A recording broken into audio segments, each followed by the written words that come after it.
In 1941, before America was even in the war, the largest spy ring in its history was already operating on US soil. They weren't soldiers. They were 33 German tourists, mechanics, and businessmen, and they were about to be caught by the very man sent to lead them.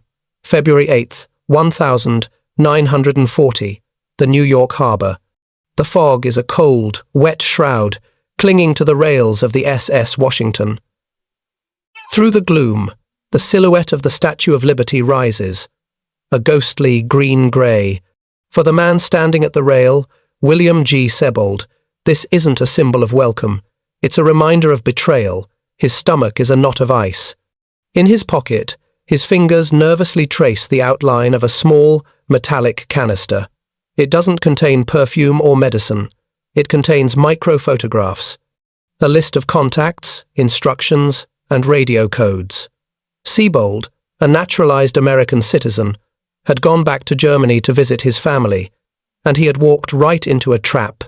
You don't say no to the Abwehr. Just 6 months earlier, in September 1939, Sebold was in a different kind of fog. He was in Hamburg, in a small, stale office, the air thick with cigarette smoke. Across the desk sat Major Nikolaus Ritter of the Abwehr, German military intelligence. Ritter was a man of unsettling charm. He had laid out Sebold's life, his work as a diesel mechanic, his American citizenship. And then, the hammer. "Your family here," Ritter had said, his voice calm. "They are comfortable. It would be a shame if circumstances changed." The threat was unspoken but absolute. Sebold would become a spy. He wasn't asked, he was told. His code name would be Tramp. His mission: return to New York, use his engineering cover, and establish contact with an existing, deep cover network. He was to be their primary communications hub, their radio master. They trained him. For weeks, they drilled him in the art of the microdot, reducing a full page of text to the size of a pinhead. They taught him codes, dead drops, and, most importantly, how to build and operate a clandestine shortwave radio. And now, here he is, back in America. A walking, breathing Trojan horse. He clears customs, his heart pounding a frantic rhythm against his ribs. Every agent looks at him, through him, but they wave him on. He's just another returning American. He hails a cab, the sounds of New York, the horns, the chatter, the rumble of traffic, an overwhelming roar. He's supposed to find a quiet boarding house, set up his radio, and make his first contact. Instead, he tells the driver, "Federal Office Building, 201 Federal Plaza." Sebold is not a brave man. He is a terrified one. And he's more terrified of the Nazis than he is of the U.S. government. He walks into the FBI office. The duty agent looks up, bored. "Can I help you?" Sebold takes a deep breath. The words come out in a hoarse whisper. "My name is William Sebold. I'm a German, an American citizen. I was just in Hamburg. The Abwehr. They recruited me. They want me to be a spy. Here. In New York." The agent's eyes narrow. Cranks were common. Paranoid delusions, even more so. "I have this," Sebold says, his hand shaking as he pulls out the canister. "And this. A list of names. They told me I was supposed to contact a network. People already here. Businessmen. Engineers. They said it was the biggest one in America." The agent picks up the phone. He doesn't call the police. He calls his special agent in charge. In Washington, the report lands on the desk of J. Edgar Hoover. A walk-in. A self-professed Nazi spy master, claiming a massive, invisible army of saboteurs, is already on American soil. It sounds preposterous. The stuff of pulp novels. But what if it's true? The FBI has a choice. Arrest him as an unregistered foreign agent and get a minor victory. Or play the game. The decision is made. William Sebold is not a prisoner. He is now officially double agent Tramp. The FBI moves him to a secure bungalow on Long Island, provides him with funds, and gives him one terrifying order: make contact. They set up his radio, but with a crucial modification. Every dot and dash he sends, every static-laced message he receives from Hamburg, will be monitored, recorded, and analyzed by FBI agents sitting in the next room. Sebold, the terrified mechanic, is about to open the door to an organization the FBI can scarcely believe exists. They are not soldiers in uniform. They are, as the title on the case file would later read, just a group of German tourists. March 1940. A small bungalow in Centerport, Long Island. The air inside is stale and thick with tension. You can smell the hot ozone from the radio tubes. William Sebold sits at the transmitter, a single bead of sweat tracing a path down his temple. His hand, slick, rests on the telegraph key. In the next room, behind a specially constructed two-way mirror, a team of FBI agents sits in near-total darkness. They don't breathe.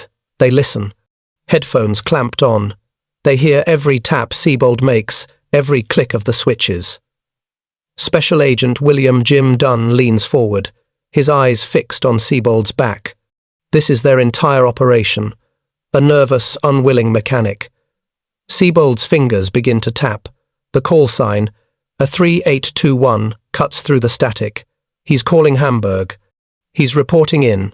Tramp is active, awaiting instructions. The silence that follows is deafening. Sebold wipes his palms on his trousers. Minutes stretch into an hour. The agents watch. They see a man on the verge of collapse. Then, a crackle from the receiver. Faint, high-pitched. The dots and dashes return. Hamburg has a message. An FBI cryptographer, scribbling furiously on a pad, deciphers the code. He taps Agent Dunn on the shoulder and shows him the pad. Contact, Phil, Consolidated Aircraft, San Diego, awaiting technical plans. It's not just New York. The first thread they pull leads 3,000 miles away, to a vital American defense plant. The FBI has Sebold send a confirmation. Hamburg signs off. Sebold slumps in his chair, physically ill from the strain. But for the agents in the dark, the hunt is just beginning. Hamburg, it seems, trusts Tramp implicitly. The microdot lists he provided were genuine, a who's who of the Abwehr's American assets. But Sebold wasn't meant to find the network, he was meant to service it. He was the mailman. A few days later, Hamburg sends a new set of instructions. Sebold is to meet a man. Not a high-profile target, but a cutout, a courier, at a specific table in a German-American conditorei in the Yorkville neighborhood of Manhattan. Yorkville, the German part of New York, a place where men in fedoras can sit under portraits of the Führer, drink caffè, and speak their native tongue without raising an eyebrow. The day of the meet, Sebold is wired for sound, a bulky, primitive microphone taped to his chest under a heavy wool suit. He's flanked, shadowed by a dozen FBI agents disguised as businessmen, delivery drivers, and street sweepers. He feels their eyes on him, but he also feels the eyes of the Gestapo he imagines are lurking in every doorway. He enters the cafe, the smell of baking bread and strong coffee. He sits, he waits. A man slides into the booth opposite him. He doesn't look like a spy. He looks like a high school chemistry teacher, mild, bespectacled, with a slightly rumpled suit. This is Paul Fazy. In Germany, he was a decorated veteran. In America, he's a shipping clerk. He runs a small maritime company, a perfect cover for sending information and receiving Abwehr agents off the freighters. You are Tramp, Facer states, not asks, in German. I am, Sebold replies, his voice tight. Hamburg sends their regards. You have the equipment? It is being set up. Sebold lies, sticking to the script the FBI drilled into him. I need a secure location, a proper office. My small radio is not enough for the volume they expect. Facer nods, satisfied. This is the test. A new agent would be eager but cautious. He slides a small package wrapped in butcher paper across the table. For your expenses. From a admirer of the fatherland. You will be hearing from the Duke soon. He will organize your office. The Duke? Facer smiles, a thin, cold expression. Frederick Duquesne. He is the heart of our operation. He will find you. Facer leaves. Sebold remains, shaking, for a full 10 minutes before the FBI agents shadowing him give the all clear. Back at headquarters, the agents are stunned. Paul Facey, the shipping clerk, is now under 247 surveillance. But the new name is the one that sets off alarms. Fritz Duquesne, the Duke. They run the name. The file that comes back is thick, decades thick. This isn't a new Nazi agent. This is a ghost, a Boer War saboteur, a man who claimed to have sunk British ships in 1916. A professional con artist, propagandist, and big game hunter who had been a thorn in the side of British and American intelligence for nearly 40 years. They thought he was a washed-up crank, a self-promoting blowhard living in a small New York apartment. They were wrong. He isn't a crank. He's the spy master. And Sebold, their double agent, is about to walk right into his office. April 1940, New York City. The meeting with Facey had been a tense prelude, a quiet knock on the door to a hidden world. But meeting the Duke was like stepping into a storm. Frederick Duquesne didn't just meet Sebold, he dominated him. He exuded an almost hypnotic charisma, an aura of danger and experience that unnerved even the most seasoned FBI agents monitoring their encounters. You are there, a silent observer in the shadows of a nondescript New York office building. The smell of stale cigars and old paper fills the air. Sebold, wired with a newer, miniaturized microphone, sits opposite Duquesne. This office is barely more than a single room, cluttered with maps, newspaper clippings, and what look suspiciously like bomb-making diagrams. Duquesne, a man in his 60s with piercing eyes and a neatly trimmed mustache, leans back in his chair, a cynical smile playing on his lips. He looks less like a spy and more like a character from a penny dreadful. So, the Abwehr sends me a new messenger. Duquesne begins, his voice a low growl, thick with a South African accent. And you, Tramp, are going to be more than that. You are going to be our central nervous system. Sebold, following FBI instructions, plays the eager, ambitious agent. I'm ready, Herr Duquesne. Hamburg trusts me with the radio. Duquesne laughs, a dry, humorless sound. Hamburg trusts me to run this entire damn operation, boy. You'll operate the radio, yes, but I will feed you the information. And you will feed it to our friends across the Atlantic. He gestures around the cluttered room. This, Tramp, is our headquarters, and it needs to be made secure. This was the FBI's gambit. They needed a central location to record the entire network. Sebold had reported to Hamburg that his small Long Island setup was insufficient. He needed a dedicated office, a place where the agents could feel comfortable bringing their secrets. Duquesne, proud and self-important, had taken the bait. The FBI quickly arranged for a loft apartment on Times Square, a few blocks from Duquesne's apartment. It was perfect. They installed hidden cameras and microphones behind false walls, in light fixtures, even inside a hollowed-out dictionary. They ran phone lines that went straight to a listening post. They even planted a special Type-X cipher machine, supposedly acquired by Sebold, which Duquesne believed would allow him to communicate directly with Berlin. In reality, every message typed into it was instantly relayed to FBI headquarters. This office became the spider's web. Duquesne, utterly convinced of Sebold's loyalty and his own genius, began to bring his agents there. One by one, they would arrive, greeting Sebold as a fellow operative, bringing their stolen blueprints, their photographs of naval movements, their plans for sabotage. The first was Axel Wheeler-Hill, a hulking, fanatical German-American who brought detailed sketches of new American aircraft engines. These will bring the Yankees to their knees, he boasted to Sebold, completely oblivious to the cameras rolling. Then came Heinrich Stade, a former German army officer turned businessman, who provided shipping manifests and sailing dates of Allied convoys. He even showed Sebold how to subtly poison livestock feed, a potential tactic for disrupting American food supplies. You witness the parade. There's Lily Stein, a seemingly innocent seamstress who uses her profession to infiltrate military uniform factories, gathering intelligence on new designs and production quotas. She'd chat innocently with American soldiers, charming secrets out of them with a smile. Franz Stigler, a ship's steward, would bring back reports on the arming of American merchant vessels and the location of torpedo nets in New York Harbor. He even photographed the propellers of new ships. George Dash, another master saboteur, would meticulously detail how to plant incendiary devices in factories and warehouses. He bragged about previous acts of industrial sabotage he'd committed for the Abwehr during World War I. Each meeting, each whispered secret, each bundle of stolen documents was meticulously recorded. The FBI had set up a photographic darkroom and a copying station in the next apartment over, using Sebold's office as a front. When an agent would bring a document, Sebold would excuse himself to the bathroom or storage closet, where FBI agents would swiftly photograph and copy everything, returning the originals before Sebold rejoined the meeting. The FBI couldn't believe it. They weren't just observing a spy ring, they were operating its very heart.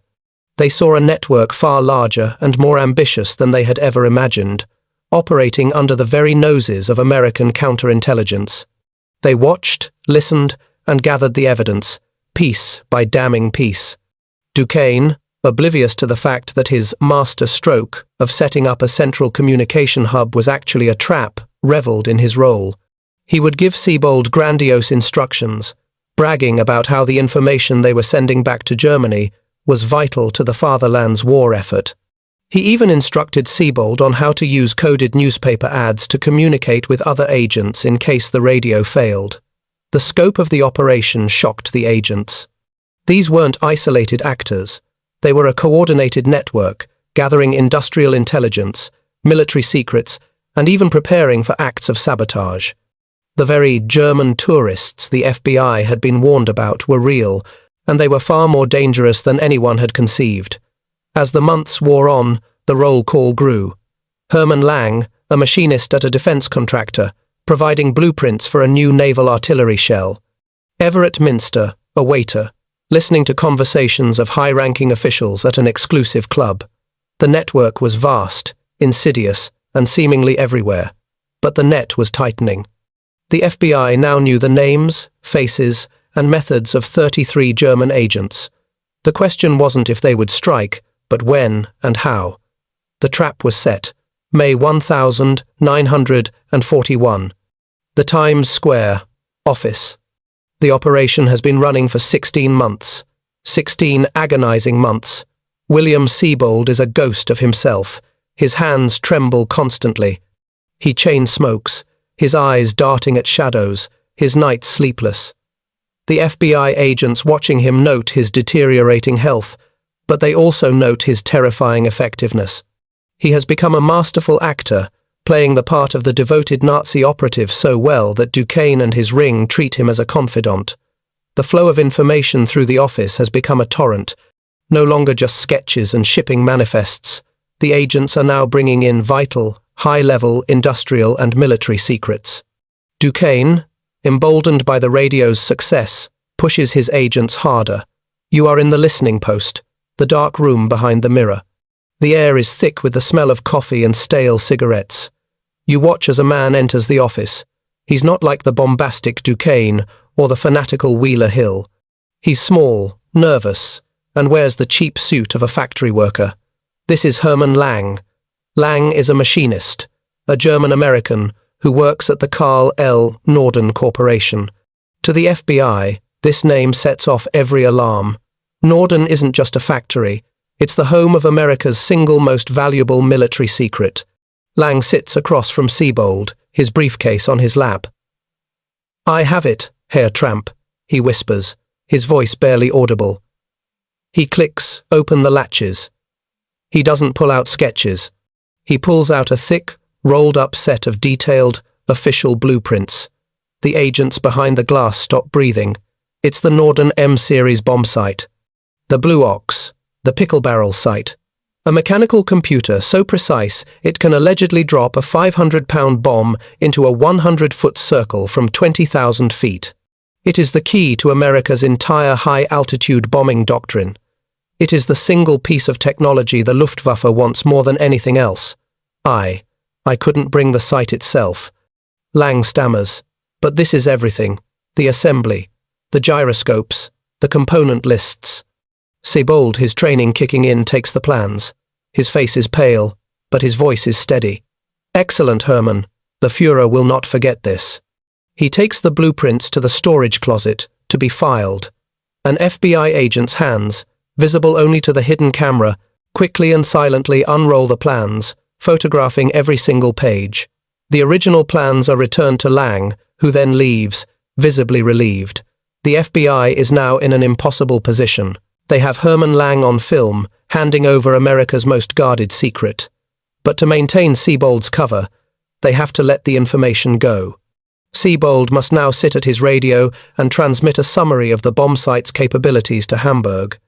The agents listen, hearts in their throats, as they knowingly, strategically, leak a fragment of their own prized secret to the enemy. A few days later, Duquesne himself arrives. He is ecstatic. He slaps Sebold on the back. This, Tramp, this is what changes the world. He picks up a copy of the blueprints the FBI team had made and left on Sebold's desk as bait. He holds it up to the light, his fingerprints pressing into the paper, his face a mask of triumph for the hidden cameras. They think they are safe across their ocean, he scoffs. We will teach them. For J. Edgar Hoover, this is the climax. The evidence is now irrefutable, and the risk has become too great. The ring has proven it can penetrate the deepest levels of U.S. defense. What if the next agent brings in plans for the B-17 itself, or the location of the Atlantic Fleet? On the 18th of June, 1941, Hamburg sends a new list of targets, this time for active sabotage, aluminum plants, rubber factories, and key rail junctions. They are no longer just gathering information, they are preparing to strike. That's the final piece. The FBI has the names, the faces, the voices, and the physical evidence. They have over 60,000 feet of film. They have recordings of 33 agents openly discussing espionage. They have the spy master, Duquesne, on camera, holding classified documents. In Washington, D.C., a senior agent presents the final file to J. Edgar Hoover. Hoover closes it. Shut it down, he orders. Take them all. The date is set, June 29th, 1941. It will be a single, coordinated sweep.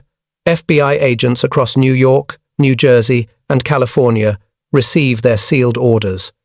The largest spy roundup in American history is about to go down, and the spies have no idea it's coming. June 29th, 1941, 4:30 a.m., New York City. The city is a shroud of pre-dawn grey.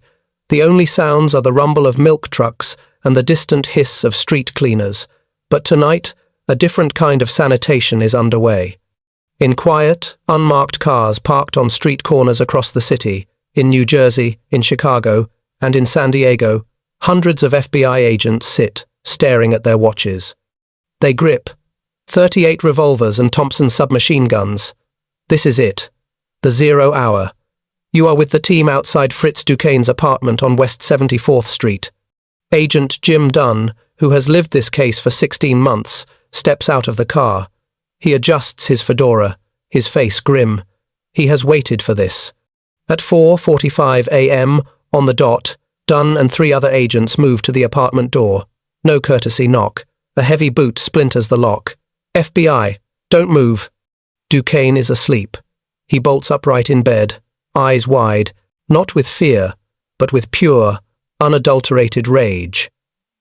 The Duke, the master spy master, the man who had outwitted empires, is caught in his pajamas. You have no right. He roars, reaching for something. An agent tackles him, pinning him to the mattress. Frederick Duquesne, Dunn says, his voice flat. You are under arrest for espionage and conspiracy against the Uniteds. Duquesne freezes. His mind is racing. How? Who? It's impossible. He looks at Dunn, a dawning, sickening realization spreading across his face. The radio, the office, Tramp. It was all a lie. He, the master manipulator, had been the primary puppet. Simultaneously, across the city, the net closes. In Yorkville, agents swarm the apartment of Paul Feze, the shipping clerk. They find him not with spy gear, but with stacks of maritime ledgers, all marked with subtle codes indicating convoy movements. He offers no resistance, just stares in disbelief as they put him in cuffs. In Queens, a team raids the home of Herman Lang. The machinist who stole the Norden Bombsight is asleep in the room next to his children. When the agents find him, he's just a mild-mannered father. He looks at them, confused. "It's a mistake," he mutters. "I'm a good American." The agents don't reply. They just lead him away, his wife weeping in the doorway. In a small apartment, agents arrest Lily Stein, the seamstress. She tries to smile, to charm them, just as she charmed the soldiers. The agents are stone-faced. "Ma'am, please put your hands behind your back." Her smile vanishes, replaced by cold terror. Axel Wheeler Hill, the fanatic, tries to fight. It's a brief, brutal scuffle in a dark hallway before he's subdued. George Dash, the saboteur, is arrested at his boarding house, his plans for incendiary bombs tucked neatly under his mattress. One by one, 33 separate lives, 33 separate covers, are extinguished in a single, perfectly coordinated hour. The public wakes up to a city that feels different.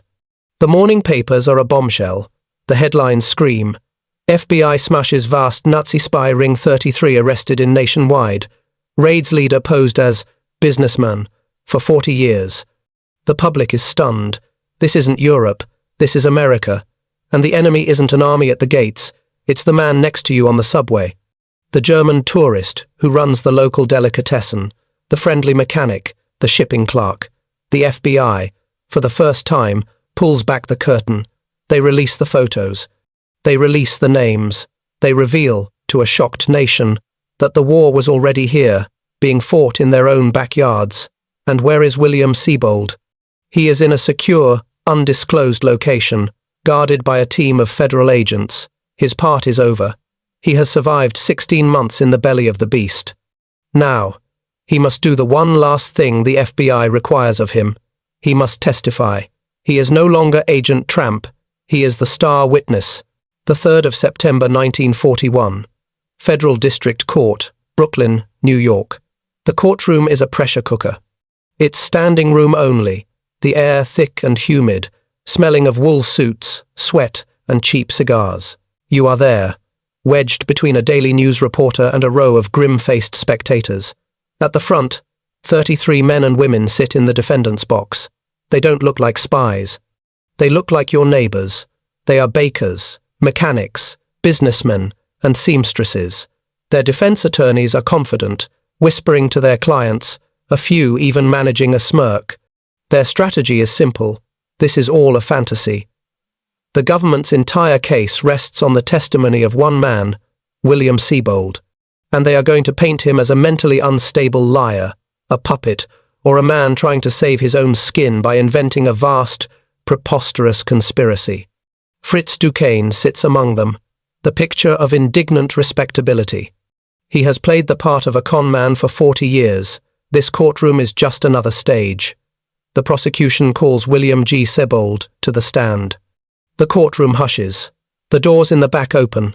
Sebold enters, flanked by 2 armed U.S. Marshals. He is skeletal. His suit hangs off his frame, and his eyes are dark, haunted pits. He looks like a man who has been to hell and is not entirely sure he's back. He takes the stand, his hand trembling as he swears the oath. The prosecutor begins. Sebold's voice is low, cracking, but he recounts it all. The recruitment in Hamburg, Major Ritter, the microdots, the radio, the meetings. He points to Duquesne. That's him, the Duke. He was the leader. He points to Herman Lang. He gave me the bombsight plans. He points to Lily Stein. She brought me reports on military uniforms. The defense attorneys begin their cross-examination. It's brutal. You're a paid government informant, aren't you, Mr. Sebold? You were coerced by the FBI, weren't you? Isn't it true you invented this entire ring to gain fame? You're a traitor to Germany and a traitor to America. Why should anyone believe a single word you say? For 3 days, they tear him apart. Sebold is nearly broken. The jury is visibly swaying. It's one man's word against 33. On the final day of the prosecution's case, the lead attorney, Harold M. Kennedy, stands. Your Honor, the defense has made the claim that there is no corroborating evidence, that this is all a fantasy in Mr. Sebold's mind. They are correct. In a way, Mr. Sebold is not our primary witness. The defense attorneys look confused. He's not? No, Kennedy says, his voice booming. The government would now like to introduce its real evidence. A court attendant wheels in a large 16mm film projector and a white screen. The judge, intrigued, orders the shades to be drawn. The courtroom is plunged into darkness. The only sound is the click, click, click of the projector. A grainy, black and white image flickers to life. It's the office. Sebold is there. And then, Fritz Duquesne walks in. The defendants gasp. A few shout in German. Duquesne's face, projected 10 feet high, is a mask of shock. The hidden FBI microphones are piped through the courtroom speaker system. They hear Duquesne's voice, clear as day, boasting about his network. This, Tramp, this is what changes the world. Then, the next reel. They watch Herman Lang, the nervous machinist, walk in and unroll the actual blueprints for the Norden Bombsight. The jury leans forward as one. They see him, on film, handing America's greatest secret to a Nazi agent, reel after reel. They watch Axel Wheeler-Hill discuss sabotage. They watch Lily Stein detail her espionage. They see every major member of the ring enter that office, hand over documents, and incriminate themselves, all while bragging about their loyalty to the Reich. It is the most devastating evidence ever presented in an American courtroom. The defense hasn't just collapsed, it has been annihilated. There is no cross-examining a motion picture. On December 13, 1941, just 6 days after the attack on Pearl Harbor, the sentences are handed down. The mood in America is no longer just shocked, it is furious. These tourists are now agents of a nation that has just killed 2,400 Americans. The judge is merciless. You have been part of a campaign of treachery and deceit, his voice rings out. You are agents of a government that is now at war with the United States. Fritz Duquesne, the Duke, the master spymaster, is sentenced to 18 years in federal prison. Herman Lang, for the theft of the bombsight, also gets 18 years. The others receive sentences ranging from 2 to 16 years. In total, the ring is sentenced to over 300 years in prison. It is the largest, most successful espionage conviction in the history of the United States. The Abwehr's entire American network, built over 2 decades, was gone. Wiped out, not by a rival spy, but by a terrified mechanic and an FBI film crew, 1,942. A small, nondescript town in California. The trial is over. The headlines have faded, replaced by dispatches from Guadalcanal and North Africa. And William Sebold is gone. He does not exist. You see a man, thin and grey, working as a mechanic on a chicken farm. He calls himself William, but his eyes are always on the road. He jumps at the sound of a car door slamming, at the hint of a German accent in a stranger's voice. This is Sebold's reward. He is entered into the brand new Federal Witness Protection Program. His identity is erased. He is given a new life, but it is not a life. It is an existence. He will spend the rest of his days looking over his shoulder, forever, Tramp, the man who walked in from the cold and could never get warm again. The man who handed the FBI the largest spy ring in American history would die alone, in obscurity, in a state psychiatric hospital in 1970, diagnosed with paranoid schizophrenia. His doctors never knew the man he had been, or that his paranoia was, perhaps, simply the price of his service. Fritz Duquesne, the Duke, the man who had played spy for 40 years, would not fare as well. His charm was useless in the concrete walls of Leavenworth Federal Penitentiary. He spent his 18-year sentence in bitterness, writing endless, unread letters, proclaiming his innocence and his genius.